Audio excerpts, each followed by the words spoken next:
ఆంధ్రప్రదేశ్‌లో 2025 డీఎస్సీలో తీవ్ర అక్రమాలు జరిగాయని చెప్పి వైఎస్ఆర్ కాంగ్రెస్ పార్టీ వరుసపెట్టి నిరసనలు, ఆందోళనలు సీబీఐతో విచారణ కోసం డిమాండ్ చేస్తూ ఉంది. మంత్రి నారా లోకేష్ గారి రాజీనామా కోసం వాళ్ళు డిమాండ్ చేస్తూ ఉన్నారు. అండ్ శాసన మండలిలో కూడా దీని మీద చర్చకు పట్టుబడుతూ ఉన్నారు. దీని నుంచి ఎలా బయటపడాలి, ఈ వ్యతిరేకత నుంచి ఎలా తప్పించుకోవాలో తెలియని పాలకపక్షం ఏకంగా టీచర్లనే రోడ్డు మీదకి తీసుకొని వచ్చి ఆత్మగౌరవ పేరిట ర్యాలీలు చేశారు. చివరికి శాసనసభలో అటు ముఖ్యమంత్రి గారు మాట్లాడారు. అండ్ మంత్రి నారా లోకేష్ గారు కూడా దీని మీద ప్రకటన చేశారు. ఆ ప్రకటన మరిన్ని ప్రశ్నలను, అనుమానాలను లేవనెత్తింది. పరీక్ష లేకుండా స్పోర్ట్స్ కోటాలో ఉద్యోగాలు ఎందుకు ఇచ్చారు అని అంటే పివి సింధు లాంటి వాళ్ళకి ఇవ్వడం లేదా భూములు, ఉద్యోగాలని చెప్పి ఆమె ప్రస్తావన తీసుకురావడం. మరి పివి సింధు అండ్ ఇక్కడ ఇంటర్ కాలేజీ కాంపిటీషన్లో పాల్గొన్న వాళ్ళని ఒక సర్టిఫికేట్ తెచ్చుకున్న వాళ్ళకి డిఎస్సి ఇచ్చేస్తే, అంటే డైరెక్ట్ ఉద్యోగం ఇచ్చేస్తే, జాతీయ స్థాయిలో 25 గోల్డ్ మెడల్లు సాధించిన వాళ్ళకు కూడా ఉద్యోగాలు ఇవ్వకపోతే అటువంటి వాటి కారణాలు ఏంటి అన్న ప్రశ్నలకు సమాధానమే దొరకలేదు. ఈ క్రమంలో పాపం అటు పాలకపక్ష మీడియా పడుతున్న ఇబ్బందులు కనుక చూస్తే భలే గమ్మత్తుగా అనిపిస్తాయి. ఈరోజు టీడీపీకి రాచగురు పత్రిక అనబడే దాంట్లో భలే గమ్మత్తైన హెడ్డింగ్ అనిపించింది. మంత్రి లోకేష్ను సత్కరిస్తున్న ఢిల్లీ మంత్రి మంజీందర్ సింగ్ సిర్సా అట.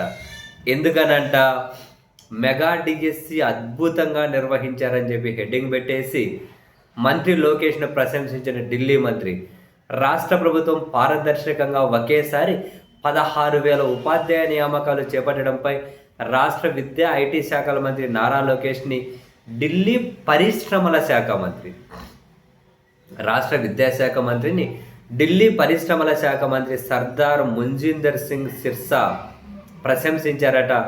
రాష్ట్ర సచివాలయంలో మంగళవారం ఆర్టీజీఎస్లో మంత్రి లోకేష్తో ఆయన భేటీ అయ్యారట. డిఎస్సి ద్వారా ఎలాంటి వివాదాలు లేకుండా వీళ్ళ పదజాలం చూడండి, జనాల్లోకి ఏమెక్కి అంటే ఎలా కన్వే చేద్దాం అనుకుంటున్నారు. ఎలాంటి వివాదాలు లేకుండా 16,000 ఉపాధ్యాయ పోస్టులను ఎలా భర్తీ చేయగలిగారని ఆసక్తిగా అడిగి తెలుసుకున్నారట. ఢిల్లీలో టీచర్ నియామకం అంటేనే కోర్టులో కేసులు, ఫిర్యాదులు, గందరగోళాలు సృష్టించి దాని జోలికి వెళ్ళాలంటేనే భయపడేలా చేస్తున్నారని, కానీ ఆంధ్రప్రదేశ్లో మీరు ఎలా చేయగలిగారని ఆసక్తిగా అడిగి ఢిల్లీలో పరిస్థితులపై ఆవేదన వ్యక్తం చేశారట.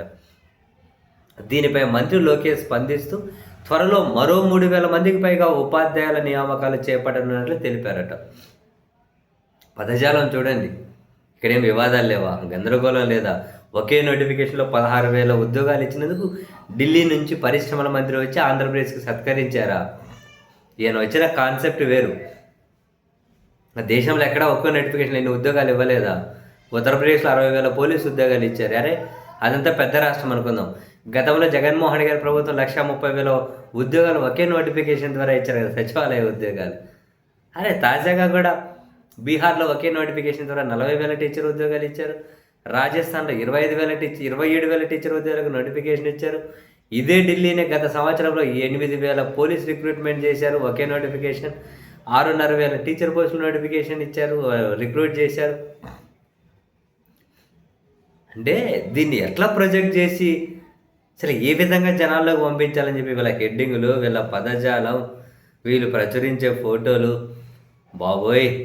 ఇప్పుడు ఇంత సోషల్ మీడియా యుగంలో కూడా వీళ్ళు ఇన్ని ప్రయత్నాలు చేస్తూ ఉంటే నిజంగానే ఏ యుగము లేనప్పుడు, ఏ పత్రికలు లేనప్పుడు వీళ్ళకి ఎంత అద్భుతంగా ఎన్నిసార్లు తిమ్మిని తిమ్మి చేసింటారో బాబోయ్!